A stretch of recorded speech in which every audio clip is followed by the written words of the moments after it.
আজি নিখিল ভাৰত কংগ্ৰেছ কমিটিৰ এক বিজ্ঞপ্তি যোগে অসম প্ৰদেশ কংগ্ৰেছ কমিটিৰ সভাপতি গৌৰৱ গগৈ ডাঙৰীয়াক নিযুক্ত কৰা হৈছে আৰু আমাৰ কাৰ্যকৰী সভাপতিও দুজনমান নতুনকৈ নিযুক্ত কৰা হৈছে আৰু বিভিন্ন ধৰণৰ উপসমিতিও আজি নতুনকৈ নিযুক্ত কৰা হৈছে।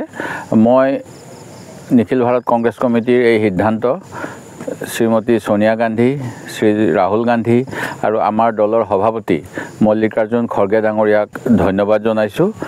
নিৰ্বাচন আগন্তুক সময়ত আমাৰ আহি আছে আৰু এইখিনি সময়ত আমি এজন নতুন সেনাপতিৰ অধীনত সৈন্যবল হিচাপে একত্ৰিতভাৱে বিজেপিৰ বিৰুদ্ধে যুঁজ দিবলৈ আগবাঢ়িম।